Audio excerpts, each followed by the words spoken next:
Bonjour, comme chaque lundi, on va faire la pensée de la semaine. Et cette pensée, je l'ai intitulée Aimer au présent. Nous pouvons lire ensemble dans 1 Jean au chapitre 4, versets 5 et verset 8. Bien-aimés, aimons-nous les uns les autres, car l'amour vient de Dieu, et toute personne qui aime est née de Dieu et connaît Dieu. Celui qui n'aime pas n'a pas connu Dieu, car Dieu est amour.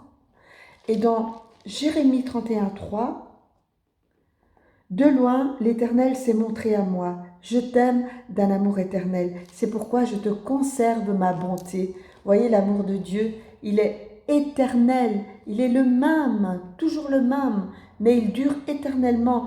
Dieu conjugue le verbe au présent. Je t'aime d'un amour éternel. Et il dit aussi, bien-aimés, aimons-nous les uns les autres, au présent. Dieu, il est le « je suis ». Il nous invite à entrer dans cette dimension d'amour qui se vit au présent. L'être humain a besoin d'aimer et aussi être aimé. Mais beaucoup se plaignent de ne pas recevoir cet amour des autres, venant des autres. L'amour, c'est le don de soi, c'est se donner. Mais nous, savons-nous aimer? Beaucoup de chansons dans le monde, beaucoup de chansons, de films parlent d'amour, mais est-ce que c'est vraiment l'amour le vrai?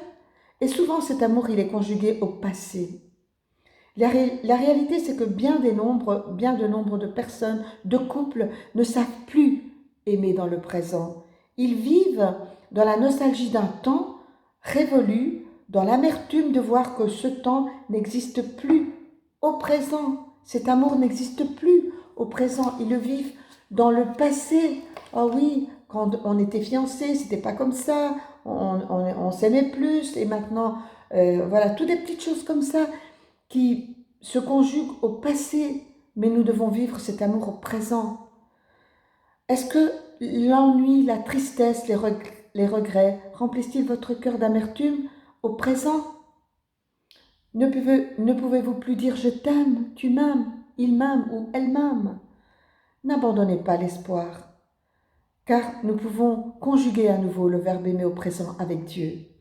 Dieu nous demande de nous approcher de lui avec humilité, avec vérité, et il nous renouvellera dans l'amour présent, car Dieu est amour, c'est son essence, il est amour.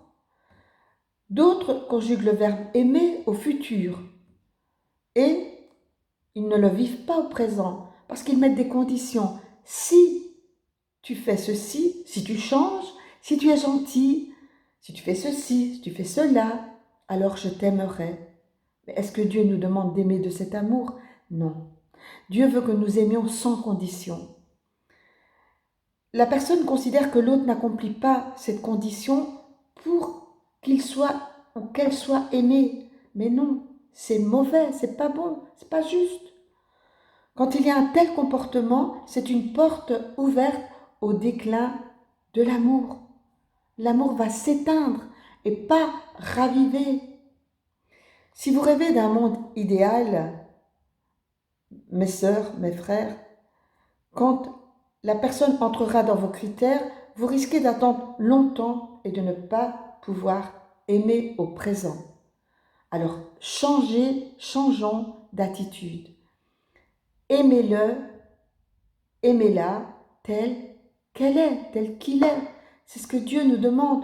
Et l'amour aujourd'hui va produire le changement futur, de demain. Dieu aime au présent. Vous savez que Dieu nous aime.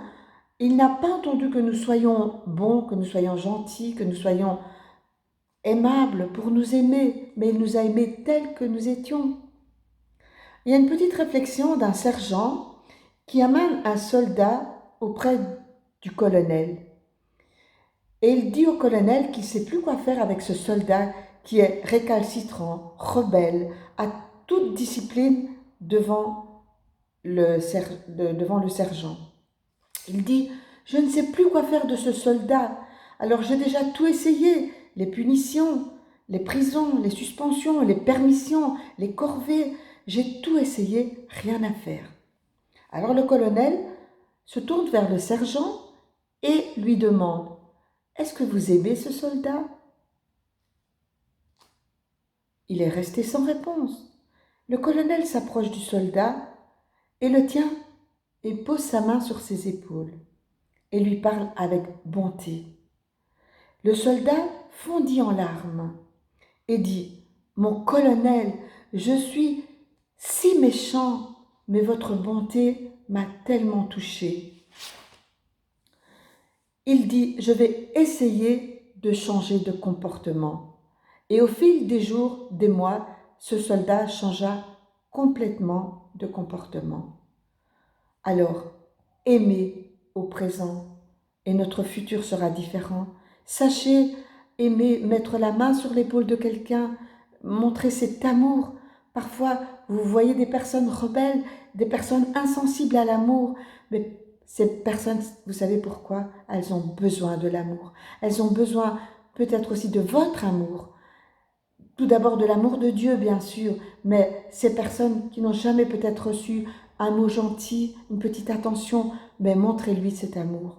Montrez-lui cet amour avec un geste, avec une attitude, avec toutes les choses qu'on peut se permettre aujourd'hui de faire. Mais montrez-lui de l'amour au présent. Dites-lui je t'aime au présent. N'oubliez pas de dire je t'aime à tous ceux que vous aimez au présent. C'est pas au futur. Et il ne faut pas accomplir de conditions pour aimer, parce que Dieu nous a aimés tels que nous étions. Alors, aimons au présent. L'amour, dans 1 Corinthiens 13, il est patient, il est plein de bonté, pas envieux, ne se vante pas, ne s'enfle point d'orgueil, ne fait rien de malhonnête, ne s'irrite pas, ne soupçonne pas le mal, ne se réjouit pas de l'injustice, mais se réjouit de la vérité. Alors, mes frères, mes sœurs, je vous aime au présent. Soyez bénis.